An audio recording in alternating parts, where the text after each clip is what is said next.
Waduh, ada yang rugi lagi 2,5 triliun dan ternyata masih seputar ekspor. Jadi mau nggak mau gue sama Elba harus ngebahas ya. Iya, ini penting nih kok. Tadi sebenarnya di video kali ini itu nggak mau gue bahas karena harusnya tadi kita habis bikin konten sebelumnya pengen pulang. Ya, Cuman ini kita bilang, menarik nih. kok bahas kok? Soalnya kita belum ini kok.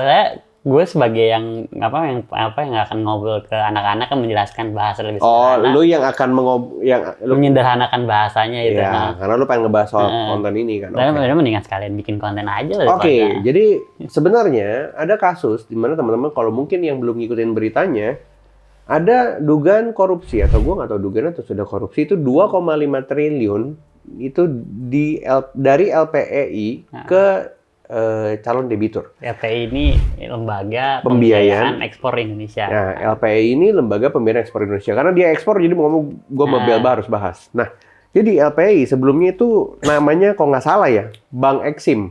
Oh iya, Bank Ekspor Impor. Nah, sekarang jadi lembaga pembiayaan ekspor Indonesia. Nah, sekarang gue pengen jelasin dulu nih, Mbak. Mungkin biar lu dapat gambaran dan lu bisa share ke teman-teman member yang lain.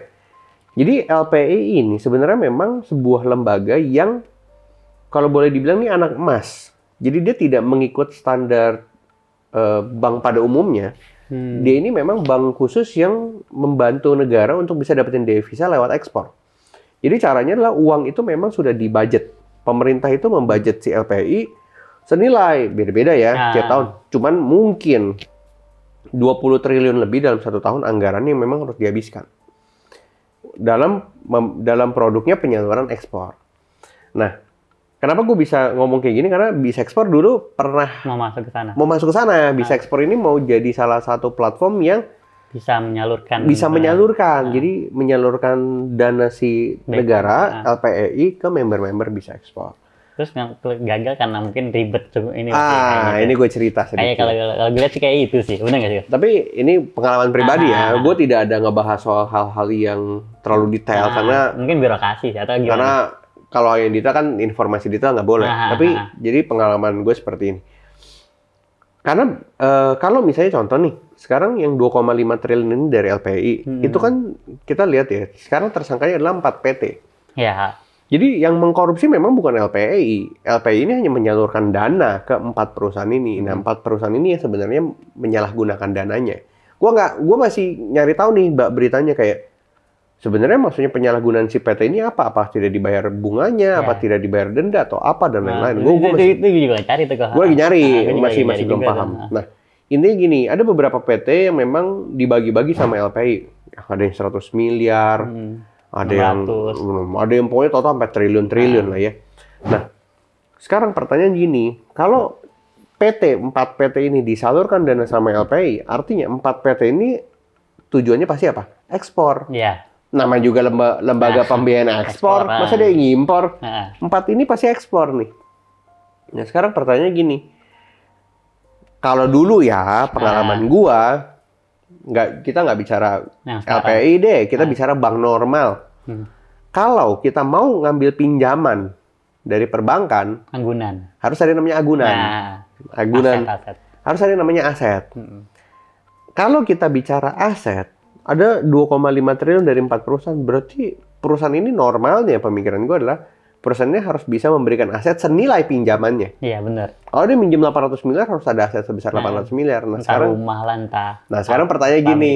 Kalau menurut lu ya, kan kita kan orang biasa nih ya. Kita orang biasa. Kita nggak mau ngejelekin siapapun. Cuman ngobrol. Santai. Ngobrol masyarakat biasa. Lu kalau misalnya mau minjem 800 miliar, Mbak. Cash nih. Lu punya aset 800 miliar. Menurut lu mau kasih aset lu demi dapat cash 800 miliar gak? Enggak sih, kok. Kalau bisa mungkin tanpa agunan. Iya, kalau bisa mungkin tanpa agunan kan. Karena kalau tanpa agunan kan ya udah sudah tertanda kalau misalkan kita gagal bayar pun kita bisa tinggal ngobrol doang. Ya, kalau ini kan ada agunan. Sekarang menurut lu kalau lu aja nggak mau, gue juga sama. Kalau gue punya aset 800 miliar, gue minjem 800 miliar, gue nggak mau. Ya kan, gue pasti cari produk lain yang tidak memberatkan lah ya. Berarti Bank Eksim ini solusinya nih? Iya, tapi sekarang pertanyaan gini, menurut lo dari 4 ini mereka ngasih agunan nggak? Kalau gue lihat sih enggak sih, karena kenanya denda sekarang kan. hitungannya. Atau enggak katanya kan ada 6. Iya, tidak ada berita penyitaan aset kan. Terus yang ke-6 tuh yang 2 ini dalam tanda kutip masih akan mengembalikan dana atau apa gitu kan. Jadi kan nggak kena nih yang 2 artinya kan tidak ada aset maksud lu gitu kan. Karena buktinya dana. Kalau denda kan artinya mungkin nggak ada yang disita. Bayar telat atau apa. Nah, berarti kalau kayak gitu underlying atau jaminan untuk mereka bisa dapat dana sebesar itu apa? Kontrak sih harusnya. Kontraknya buyer atau kontrak buyer. Oke. Nah, invoice. Sekarang pertanyaannya lagi, Mbak. Dulu gue pernah menginisiasi pinjaman menggunakan kontrak. Jangan kontrak deh, invoice. Iya. Ada bukti uang masuk loh. Masih nggak bisa. Waktu gue 2 tahun lalu masih nggak bisa. Kenapa gue tanya nggak bisa? Ternyata di tahun 2004 pernah ada kejebolan BNI 2 triliun juga. Dengan cara invoice financing dengan underlying-nya LC. Ya? Oh ya, pernah lu bahas tuh kayak. Ternyata si ibu-ibu ini bekerja sama dengan orang dalam BNI membuat LC palsu. Paham LC diskon. Dicairin terus sampai akhirnya 2 triliun orangnya kabur baru ketangkap mungkin 3 tahun 4 tahun lalu. Jadi itu nggak bisa karena gue pernah nanya menginisiasi juga ke LPI bahwa itu tidak bisa dilakukan. Harus tetap ada jaminan gitu loh. Dan gue ngerasa kayak wah kalau misalnya kayak gini nggak jalan-jalan nih yang naik kelas nih. Iya, member gue nggak bisa hidup karena gue harus menjaminkan sesuatu, ya kan? Kan juga kan kayak gue anak dari ojol kan, apa punya aset gue dari gitu kan. Nah itu kan. Terus kalau misalnya contoh nih, gue nggak punya jaminan. Terus gue ngomong ke member, lu mau minjem pakai jaminan? Sama lah Elba bilang, orang lu ojol. Gue ngojol gimana caranya punya rumah aja belum punya nggak dari gitu kan? Nah rumah aja belum punya, tapi punya orderan. Iya. Iya kan? Nggak jalan-jalan. Makanya akhirnya gue bekerja sama lo dengan BCA dan Bank Nobu, tapi ini juga beda konsep. Ini juga gue deal-dealannya tuh sulit gitu loh. Sampai akhirnya 1,5 tahun untuk gue akhirnya bisa menyalurkan dana ke teman-teman semua. Nah sekarang kita balik nih ke LPI. Jadi 2,5 triliun ini sebenarnya disalurkan ke 4 perusahaan. Sedangkan dana LPI sendiri kan besar. Banget. Pasti lebih dari situ. Pasti lebih dari itu. Dan mungkin bisa puluhan triliun, mungkin 20 triliun lebih. Tapi gue nggak tahu nih portfolio LPI. Apakah mereka hanya menyalurkan ke perusahaan-perusahaan besar, yang penting anggarannya habis, atau disalurkan ke yang kecil-kecil? Kalau gue bilang sih, susah sih kayak kecil-kecil. Karena kan si David tuh yang di Makassar tuh sebelumnya ke LPI juga kok. Udah nyobain sana. Udah nyobain ke sana nggak dapat. Padahal kan dia kan di pendataan kita kan PT lengkap. Iya, pokoknya bagus lah. Ini portfolio bagus. Ada storage, ada apa lah gitu. Nggak masuk. Tetap masih nggak masuk ya. Nah ini yang sebenarnya menurut gue kayaknya kalau misalnya LPI sendiri, gue nggak tahu yang portfolio seperti apa. Tapi sepengetahuan gue, bisa salah, bisa benar. Itu memang rata-rata penyalurnya kayak yang besar-besar. Karena dulu pernah bisa ekspor ini mencoba berkonsultasi lah, kita cari produk yang cocok di mana bisa ekspor ini jadi sebuah wadah untuk bisa menyalurkan kecil-kecil. Nah, anggaplah ya ini perbankan, mau ini LPI, BC atau apapun dan lain-lain. Anggaplah si LPI ini bisa ekspor. Nah, ini calon debitur nih. Misalnya lu nih, Mbak, lu di sini, member-member lain di sini. Jadi, konsep gua kalau gua mau cari aman, gue pasti ada yang namanya channeling. Jadi channeling ini, gue merekomendasikan Elba ke bank, ke LPI misalnya. Setelah itu LPI memverifikasi, karena dia kan lembaga keuangan, dia bisa credit scoring. Iya. Apakah punya utang nggak dibayar? Punya utang nggak, apa nggak segala macam bla bla bla. Ini namanya channeling. Jadi LPI yang akan memverifikasi Elba secara langsung. Gue di sini sebagai orang yang mengetahui saja channeling. Elba oke, approve. Nanti di sini akan dikasih limit sama LPI misalnya berapa. Nah, ini tergantung si LPI.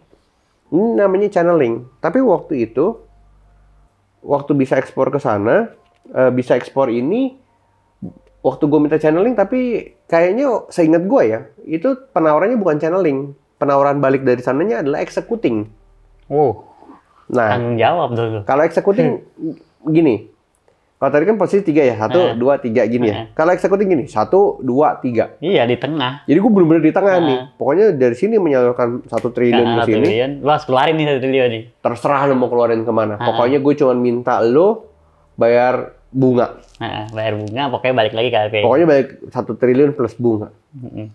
Nah, gue dari tengah ke sini. Pusing.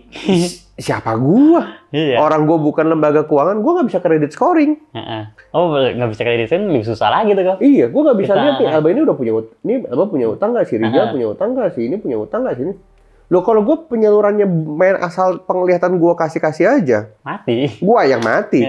Gua tetap diminta balik sama dia. Nah, gua nggak tahu apa konsep 4 perusahaan ini seperti itu atau yang mana. Bisa juga kan. Jadi benar-benar kita nggak ada yang tahu. Tapi juga bisa juga manipulasi pembayaran sih kok. Iya bisa juga kan. Jadi memang kan ini sebuah masih dalam ya masih kita cari tahu lah berita-beritanya gue masih ngikutin terus nih. Kamu gue juga masih ngikutin. Cuma belum ada update lagi aja. Tapi intinya gini, kalau misalnya sekarang kita bicara 2,5 triliun Mbak yang dikorupsi. Kalau bantuin lu Mbak, udah bisa bikin berapa kontainer tuh. Kalau lu nih, sekarang lu cukupnya berapa sih? Di level lu ya, buat kalau gue sih paling sekitar 100-200 juta udah cukup banget kok. 500 juta udah cukup banget ya? Karena gini kok, kan ketika kita udah megang uang, kita mau melebarkan komoditi dengan kita udah paham flow ekspor, itu tuh lebih mudah. Jadi kita memang harus ketemu petani lagi, ngobrol lagi, cuman kan kita jadi tahu nih selahnya nih. Terus harganya mungkin dia minta kasih depan nih awal-awal. Bisa lo kasih. Bisa kita kasih dulu kayak gitu. Karena mungkin ngebangun testing dulu. Tapi kan ketiga keempat kita udah wanti-wanti nih. Nanti kita sesuai dari sana ya. Misalkan DP dulu 50% atau 80% staffing kayak gitu. Intinya sebenarnya mah kalau lu sendiri dana 100-200 juta tuh udah cukup. Kalau lu bayangin nih 2,5 triliun kalau si Alba aja 500 juta misalnya. Itu kurang lebih bisa 5.000 orang ini. 5.000 orang loh. Gila. Ini makanya menurut gue sayang kalau hanya dikasih ke 4 perusahaan. Padahal bisa ngasih 5.000 UMKM ekspor makan. Untuk mereka bisa berkembang lagi. Dan karena itu bukan hanya makan, gue bakalan naik kelas. Makanya itu masih naik kelas. Kayak si Yoga aja kan. Langsung, sekarang udah punya pabrik. Udah punya pabrik. Kemarin Yoga ngambil permodalan dikitnya 250 juta. Kembang-kembang punya pabrik. Gimana kalau dikasih David juga bentar lagi mau bikin cold storage katanya. Cold storage di Makassar. Jadi memang makanya emang kalau tanda kutip ya dengan benar-benar tepat sasaran tuh itu pasti bisa naik kelas. Nah, makanya ya sebenarnya harapannya sih bisa ekspor bisa menyalurkan lebih banyak lagi. Tahun ini kita akan menyalurkan lebih banyak lagi karena ya kita merasa bahwa banyak orang yang masih perlu dibantu, Mbak. Itu makanya nggak cuma terlepas dari permodalan, dengan konten-konten sederhana ini kalian juga punya satu pandangan baru soal bisnis ekspor. Jangan takut sebenarnya. Uang itu bukan pertama masalah. Iya kan, jangan takut soal uang karena uang itu bukan urusan pertama. Urusan pertama itu sebenarnya nih pemikiran kalian terhadap bisnis ini, kepintaran, ilmu itu sebenarnya yang jadi itu dibangun ya. Iya, itu yang pertama yang kalian harus punya. Harus dibangun dulu. Kedua, ketiga, keempatnya mah urusan gampang. Gitu. Makanya ya semoga ya LPI nanti bisa mulai ngasih pembiayaan ke yang kecil-kecil. Gue nggak tahu ya apa memang portfolionya harus yang besar-besar atau yang kecil-kecil, gue juga nggak ngerti deh. Tapi intinya nggak cuma LPI, gue berharap semua perbankan udah mulai melek, Mbak. BRI, BNI, Mandiri, BCA, Nobu, siapapun, Bank Panin mungkin. Ya meskipun gue tahu kriteria penyaluran kredit mereka kan beda-beda. Tapi kan pemerintah sudah memberikan program KUR ke setiap perbankan untuk disalurkan kan. Ya memang harapannya lah semoga dari KUR yang mereka dapat ini bisa disalurkan ke UMKM yang memang tujuannya ekspor. Karena ekspor ini buka lapangan kerja. Satu kontainer bisa buka 20-30 lapangan kerja. UMKM yang lain bisa nggak? Ya bisa, tapi kan terbatas. Gue punya teman namanya Richard Theodore bikin perusahaan gede bisa menyerap lapangan kerja nggak bisa, ada hampir 2.000 orang. Itu keren. Tapi kalau kita tanya permulaannya dari yang kecil misalnya 500 juta bisa langsung buka lapangan kerja segitu banyak bisa nggak? Nggak bisa. Iya, susah. Ada batasnya. Tapi kalau ekspor 500 juta bisa langsung banyak gitu loh. Benar. Itu bedanya sebenarnya. Ya mungkin itulah di video kali ini. Jadi kita tidak mendiskreditkan siapapun, cuman curhat Dua anak bocah biasa aja tentang permodalan yang lagi viral belakangan ini. Ya udah, kurang lebih seperti itu. Nanti kita bahas lagi di video yang lain. See you.